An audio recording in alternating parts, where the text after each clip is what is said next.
Shalom, selamat pagi bapak-bapak dan ibu-ibu, semua saudara-saudara saya di dalam Tuhan Yesus. Selamat pagi, bagaimana kabarnya? Semuanya sehat? Oh haleluya. Mari kita sambut surga, yaitu suara gembala dengan doa.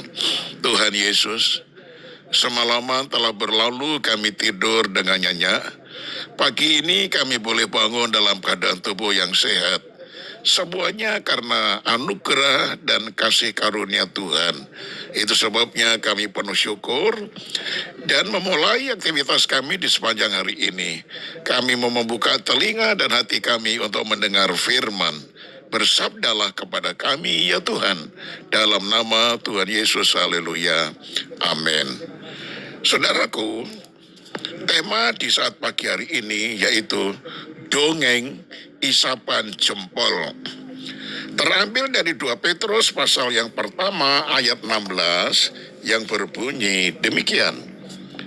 Sebab kami tidak mengikuti dongeng-dongeng isapan jempol manusia ketika kami memberitahukan kepadamu kuasa dan kedatangan Tuhan kita, Yesus Kristus sebagai Raja, tetapi kami adalah saksi mata dari kebesarannya.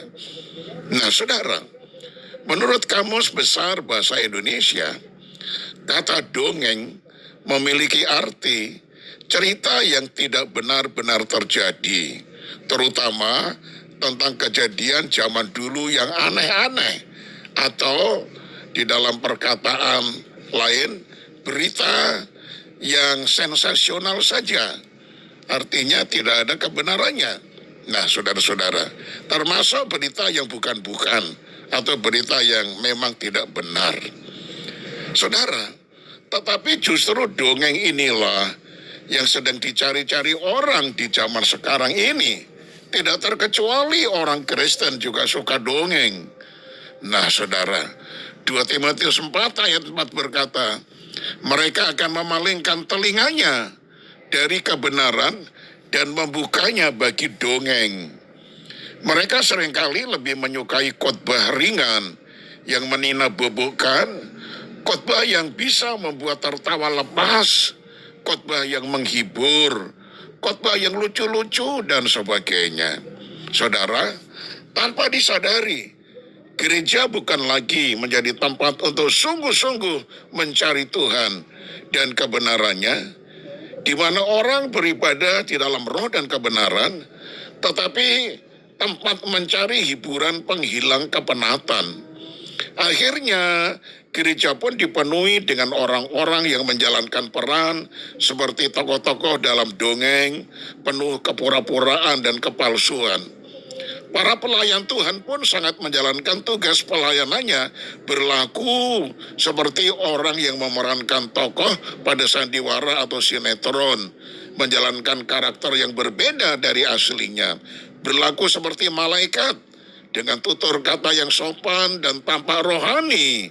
Para pembicara pun menempuh jalur aman dengan berusaha menyampaikan materi-materi khotbah yang dapat diterima dan disenangi oleh jemaat.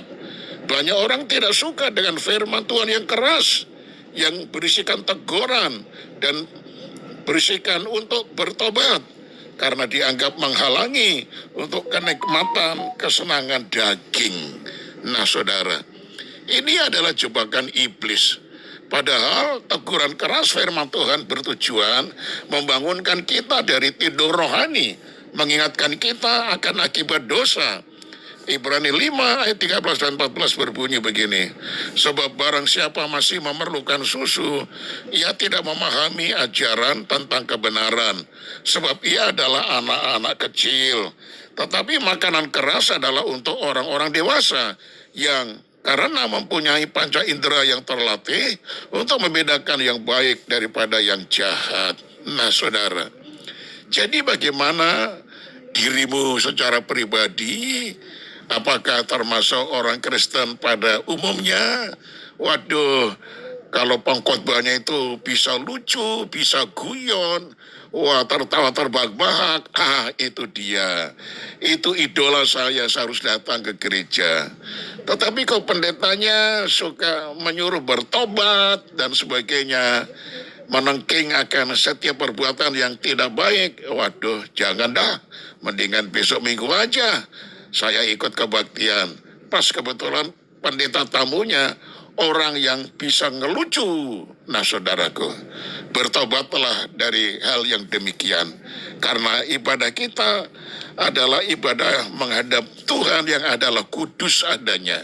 Itu sebabnya persiapkanlah setiap kali saudara datang beribadah untuk fokus memandang Tuhan Yesus, fokus mendengar firman Tuhan, dan khotbah-khotbah yang mungkin menengking saudara, menghardik saudara, menegur saudara, katakan terima kasih Tuhan. Ini obat yang paling manjur supaya saya hidup di dalam kekudusan. Mestinya begitu saudara. Itu sebabnya saya tutup dengan 1 Yohanes 2 ayat 17. Dunia ini sedang lenyap dengan segala keinginannya, tetapi orang yang melakukan kehendak Tuhan tetap hidup untuk selama-lamanya.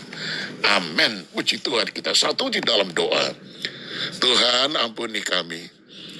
Kalau kami pergi ke gereja, yang kami idolakan adalah mudah-mudahan pengkhotbahnya bisa ngelucu, bisa berbuat yang membuat hati saya merasa sukacita karena dia suka humor dan sebagainya.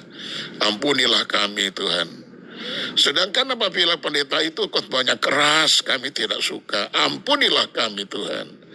Ajar kami siapapun yang berkhotbah, apabila itu firman Tuhan yang diberitakan dengan tulus hati, ajar kami mendengar dengan sungguh-sungguh. Bagi kami, kuduskanlah hidup kami, jauhkan kami dari segala kepura-puraan. Termasuk kami para hamba-hamba Tuhan. Berikan kami hati yang takut kepada Tuhan, bukan munafik adanya. Biarlah kami melayani dengan tulus hati, penuh kekudusan dan takut kepada Tuhan. Hanya firman yang kami beritahukan, bukan supaya nama kami menjadi idola atau masyhur di tengah-tengah pandangan manusia. Ampunilah kami ya Tuhan. Demikian juga seluruh jemaat, kuduskan dan sucikan untuk beribadah dengan sungguh-sungguh berfokus memandang kepada Tuhan di dalam kekudusan. Terima kasih banyak Bapak untuk firman-Mu yang kami dengar di pagi yang indah ini. Kami serahkan keluarga kami semuanya, kiranya Tuhan menggembalakan, membawa kami kepada air yang tenang dan rumput yang hijau. Segala kebutuhan kami Tuhan sediakan. Demikian juga jemaat-Mu, kalau masih ada yang sakit, ulurkan tangan-Mu menyembuhkan mereka. Terpujilah nama-Mu, inilah doa kami yang kami panjatkan demi nama Tuhan Yesus Kristus, Tuhan dan Juru Selamat kami. Haleluya. Amin. Nah saudaraku, Tuhan Yesus memberkati. Shalom.